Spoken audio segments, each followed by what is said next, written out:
Yummy food, এই যে সেটা খাচ্ছি, সত্যি অসাধারণ। আসসালামু আলাইকুম। ওয়ালাইকুম আসসালাম। কেমন আছেন ভাইজান? ইনশাআল্লাহ ভালো ভাই। আপনার নাম কি? আমার নাম ইমরান। ইমরান। জি। আপনার দোকানে কি কি ভাই, এটারে কি বলে? এটা বাদামি লেবু। এটারে কি বলে? বাদামি লেবু। এর দাম কত ভাই? 50 থেকে 60 টাকা। 50 থেকে 60 টাকা। এটারে কি বলে?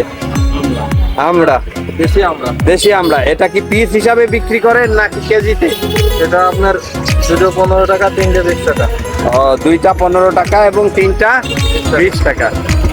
আপনারা কেজিতেও বিক্রি করেন না শুধু পিস হিসাবে? কেজিতেও বিক্রি করি, কেজি 40 টাকা কেজি। 40 টাকা কেজি। আপনি সাধারণত এই আমড়াগুলো কি মাখিয়ে দেন? জি। আচ্ছা, কিভাবে মাখান আপনি আমার সেই মশলাগুলো একটু দেখাবেন? কাসন, কাসন, এটারে কি বলে? হলো ধনিয়ার গুঁড়ো, ধনের গুঁড়ো, চালের গুঁড়ো সব মিশানো আছে। হ্যাঁ, সব কিছু মিশান। এটা কি? লবণ। বিট লবণ, কাঁচা মরিচটা নাই। কাঁচা মরিচটা না, এগুলো কেটে রেখেছেন? জি। সুন্দর তো। এই যে আপনারা দেখতে পাচ্ছেন একজন কিন্তু অলরেডি খাচ্ছে। চাচা কি খাচ্ছেন? আমরা খাচ্ছি। আমরা খাচ্ছেন। কেমন সুস্বাদু? কেমন? হ্যাঁ, খুব ভালো। ভালো। আমি একটু ভাইয়ের কাছে এই লেবু মাখিয়ে খেতে চাচ্ছি। দেখা যাক। ভাই, আপনি আমাকে একটু লেবু মাখিয়ে দেবেন? অবশ্যই। আচ্ছা, একটু লেবু মাখিয়ে আমাকে দিন তো।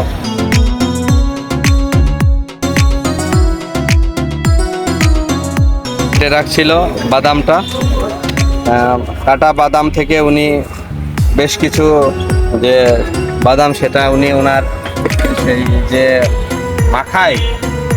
মাখানো ইসের মধ্যে দিচ্ছে যে উনি।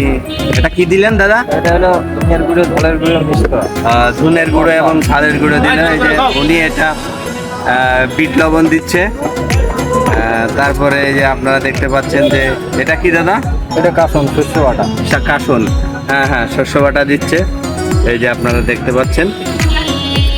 এবং এটা কিন্তু ঝাঁকানোর পরে সুন্দর একটি সুস্বাদু মিষ্টি টক জাতীয় বেশ একটি সুন্দর খাবার তৈরি হবে। এই যে আপনারা দেখতে পাচ্ছেন ভাই কিন্তু ঝাঁকাচ্ছে। এই যে আপনারা দেখতে পাচ্ছেন। আশা করতেছি যে খাবারটা সত্যি সুস্বাদু এবং লোভনীয় হবে, কারণ এর আগেও আমি অনেকবার এই বাদাম এবং আমড়া খেয়েছি। সত্যি অসাধারণ। বিশেষ করে এই যে বাদামের যে টেস্ট সেটা বলার নয়। দেখি এই যে দেখেন কি সুন্দর রং আসছে, এবং এটা দেখেই কিন্তু আমার এখনই খাইতে ইচ্ছা করছে। সত্যি অসাধারণ। ভাইয়ের যে লেবু মাখানো, এর স্বাদ সত্যি অসাধারণ। এই লেবু মাখাবে যারা খেতে চান তারা অবশ্যই ভাইয়ের খাতে আসবেন, কারণ এর স্বাদ এখানে না আসলে আপনি বুঝতে পারবেন না।